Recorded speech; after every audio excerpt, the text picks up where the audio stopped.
Again, you guys submitted so many questions that I decided to do a part 2 of this Facebook Friday Q&A. Keep it up. I like doing these Q&A videos. It's easy content for me. Not a lot of thought involved other than answering your questions. So let's get started with part 2 here.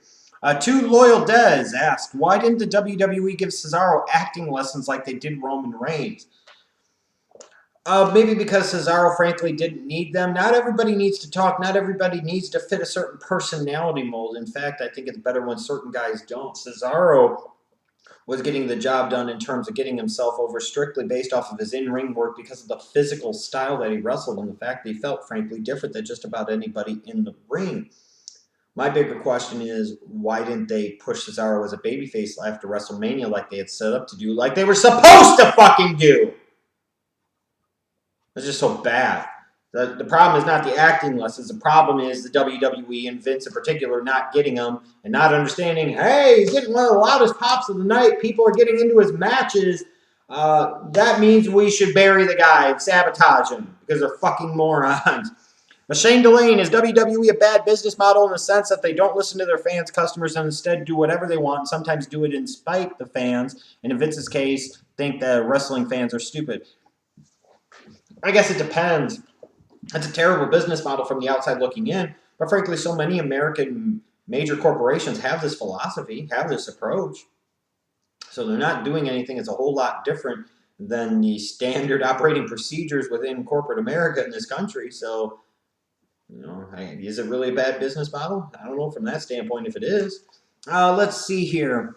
Chris Wasson, thoughts on King Kong Bundy calling Shawn Michaels and Bret Hart shitty wrestlers?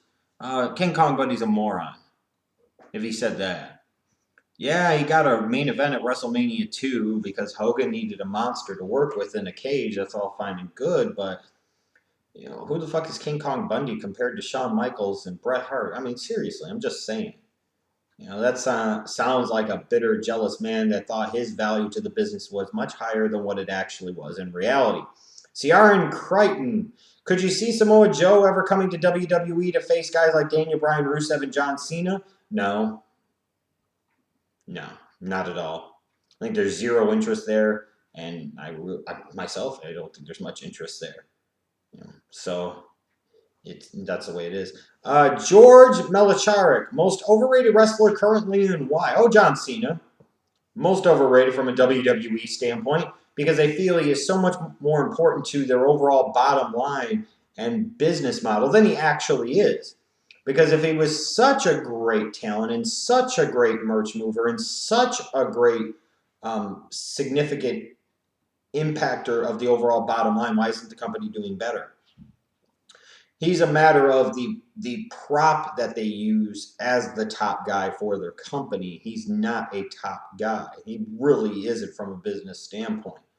If Cena was that much of a big deal, then why do we have pay-per-views a lot of times that don't fully sell out? Many Raw shows that don't fully sell out. We're just going to excuse Cena, blame everybody else. They've done it before. Look at Survivor Series 2011, disappointing buy rate. Cena and The Rock. Let's blame Miz and R-Truth instead because it's their fault the pay-per-view didn't draw. What the fuck type of sense does that make? I mean, crying out loud. And you really have no comparison to go off of here because the WWE doesn't provide any opportunity for any comparison.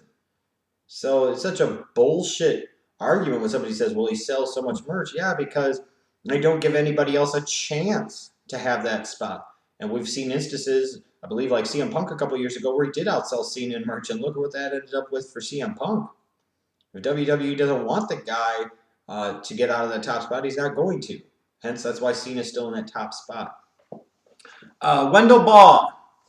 Is the recent swell of support for Dolph Ziggler proof that good booking is more important than raw talent? I'm not sure really what you're referencing because it's not like they've ever done good booking with Dolph Ziggler. When have they really ever truly done good booking with Dolph Ziggler? Maybe I'm misunderstanding your question, Wendell, and that could very, very well be the case. But seriously, when the fuck have they ever exercised really good booking with Dolph Ziggler? If they have, it's been years, and I most certainly can't fucking remember it. They stuck him with Vicky Guerrero for a ton of time, just to stick him with AJ Lee for some time. And then You always vacillate between what you're doing with him all these years, and he still doesn't have a fucking real character to push for people to really get behind. So if you're going to say that Ziggler's ever really frankly been booked well, I'm going to ask you, what the fuck are you talking about? I do agree that good booking can be a lot more important than just pure raw talent, especially at the beginning of a guy's push. At some point in time, that talent has to be there, though, to reinforce what's going on with the booking. But when has Ziggler gotten good booking? Tim Solomon, where would TNA be today if Hogan never signed with them? Fair question. Sure, a lot of TNA fans would like to believe that their company would be a whole lot better off. But based off of what's gone on, you still would have Dixie at the top running the company anyways. What makes you think it would be any fucking different? I mean, let's keep it real. We can sit there and blame Hogan for this and Hogan for that, but Hogan's been gone off of the product for over a year now. Yes, things done under his and Bischoff and Pritchard's regime didn't help, but all the different creative faces change, yet the results ultimately end up being the same or worse. At some point in time, is it those individuals, or what's the one steady constant through all of it? It's Dixie Carter. That's the one to blame. Aaron O'Brien. Hey, man, do you think that if WWE knew beforehand that Stone Cold was going to leave after Mania 19, they would have given him the victory instead as one final win? No. I think there was some belief already that that was going to be Austin's last match at Mania. No. Austin had already beaten Rock twice. They needed to give The Rock a victory over Austin at Mania. Of course, it came at a time where really, frankly, didn't fucking matter all that much. That was typical Austin for you. But no, I don't think they would have changed anything about it. Eric Dennis, back in 2002, when they put the belt back on Hogan, instead of him only holding on for a month, do you think they should have had him keep the belt until SummerSlam so he could have dropped it to Lesnar? Yes. Yes.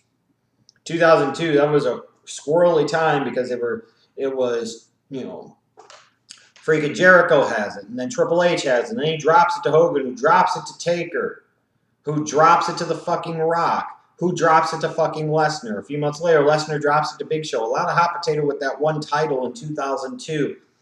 I think it really would have worked well if you would have done Hogan versus Brock at SummerSlam 2002. The one fear that you would have had if you were Vince in the WWE, and the one problem you could have run into, and what anybody says, no matter how much the momentum was there for Brock at SummerSlam 2002, you really run the risk of getting Brock Lesnar fuck you hate for beating Hogan. The match could potentially implode on you. It could also work out incredibly well if you're really trying to get Brock Lesnar over as a monster heel. Then what better guy to send him at than Hogan? It'd been risky, though. It would have been very, very, very, very risky. But with the fans, some of the crowd started turning on Rock, and they were in favor of Brock. I don't give a fuck what anybody says. It would have been Hogan versus Brock. It would have been unanimous. Hogan's the babyface. Brock's the heel. And it's been interesting to see how the dynamics would have worked there. It really would have been. But I think that would have been the bigger money match at SummerSlam 2002. I really, really, really, really do. I really do. Let's see here. Zaire Brown, do you watch Sons of Anarchy? No, it's a chick show. Ashley does. She loved Sons of Anarchy, and that's great for her. It gave her entertainment every Tuesday night. I don't watch it. It's for girls. Daniel Isabor, do you think the Ascension will do anything special to improve the ever-depleting WWE Tag Team division? They'll show up. They instantly improve the Tag Team division. But how much? I don't really know, especially if they're still not going to book these guys to actually have feuds, storylines, what have you. Let's see here. Jared Anthony Simmons, do you recall Shawn Michaels getting Cena heat during his run as champion during the mid-90s? Oh, sure. I especially remember Survivor Series 96 when the crowd totally shit on him and was in favor of Sid. Now, think about this. Imagine this in today's environment. This would be like Dolph Ziggler or Daniel Bryan or CM Punk being the WWE champion from WrestleMania all the way through to Survivor Series. Those three guys in particular, based off of styles, when you're looking for a modern-day comparison to Shawn Michaels, maybe not in terms of total talent, but in terms of the type of fan base they have and the people that would be behind that type of guy, you got to Madison Square Garden And all of a sudden, one of those three guys, the aforementioned Ziggler, Bryan, Punk was a champion. And here comes, let's say, Roman Reigns. And these guys are getting universally pooed. And Reigns has full, complete support of the Madison Square Garden crowd. I highly doubt that you would see that today. That's how compelling that fucking Michaels heat was in late 96. People really resented him. The serious fans that should love Shawn Michaels, there's so many things that he was about and what he could do. And they jumped off of his bandwagon to hop on Psycho Sid Star, for all things. How incredible is that? Brandon Harden, Sting versus Hulk Hogan in a Big Four pay-per-view. Could you see it? Yeah, I could see it all the time on the WWE Network going back and watching Starrcade 97. Furthermore, if I wanted to, I could just pop in Bound for Glory 2011 and watch it on TNA. WWE pay-per-view? Not so much. Danny Palmer, more likely to happen. Jameis Winston succeeding as an NFL quarterback or succeeding as an owner of a famous Jameis Crab Shack? Succeeding as an NFL quarterback. Brad Jaminet. What faction was better, 3MB or the boy band from WCW? I'll take 3 count all fucking day of the week. Nick Anderson. How did you evaluate Jonathan Banks coming out of Mississippi State, and what is his ceiling? I think his ceiling is probably an average to solid number 2 corner. I liked Banks coming out of Mississippi State. I did. But I kind of think that's his ceiling at this point in time. Mujtaba Ali, excuse me. Can you see the fans shitting on Triple H versus Sting if Undertaker faces another big guy like Bray Wyatt because they want to see Taker Sting? Possible. I don't know how probable that is because it would still be Triple H and Sting. But I'm not sure the fans would get behind that as much as they would Sting and Taker. Let's see here. Josh Giles, do you think if Cena took a shit in the middle of the ring live on Raw, Jerry the King Lawler would say it's the greatest shit he's ever seen? He's never seen anything like it, and no one has ever taken a shit like that before. That perfectly sums up Jerry the King Lawler's man crush on John Cena and the WWE philosophy towards John Cena. If anybody else took a shit in the middle of the ring, they'd be suspended and or terminated, future endeavor, whatever. John Cena did it, and it would become the greatest thing ever. And it would be something that every superstar would have to do, but they would never be allowed to take the same type of hulk of shit that Cena would. And even if somebody managed to pull off a better Cleveland steamer than, let's say, a John Cena, we would always hear about how much better Cena's shit truly was. David Dye, can Odell Beckham Jr. match his rookie season, or will he be a one-season wonder? I think not only could he match it, he'll probably have a better season next year or in 2016, if not both. Brian Ewell, do we look at Rock's career any different if he doesn't beat Austin at Mania 19? No. Because, again, when he finally beat Austin, how much did it really fucking matter? Dion Wells, will you be willing to watch Wrestle Kingdom 9? I would consider it. I don't know if I'm going to, but I'd consider it. Alfredo Regalado, Seth Rollins versus Chris Jericho in a ladder match at WrestleMania 31 for the Money in the Bank briefcase. Give me your opinion. No. Don't want to see it. Why? Just so Jericho can lose again? Yeah, I'm good. I don't need to see that. Morgan Thomas, do you think Razor Ramon and Mr. Perfect should have had a world title reign at some point? There's a lot going into a guy being a champion. I'm not sure you could ever rely on Razor Ramon enough to be able to do that, in part because of his drug issues. And then from Mr. Perfect's standpoint, could he ever stay healthy enough, long enough to be able to do it? And maybe those are just 2 guys that really weren't world championship material back then, but we just like to think are. And, you know, maybe that's part of the appeal to them is the fact that they never were. Just thoughts that I have. All right, so thanks again to you guys. Took to the OTRS Central Facebook page and posted your questions for this Q&A. I had so many of them, wanted to get through so many of them because they were good questions that I did 2 parts. Remember, for Monday and Wednesday, you tweet your questions to @OTRS Central on Twitter. Let's try that again, @OTRS Central on Twitter. There's going to be a lot of other videos coming up this weekend and throughout the end of 2014. So stay tuned right here on OTRS Central and make sure you vote on the year-end WWE Awards video. That link will be in the description box down below. Make sure you vote. Do it! Do it!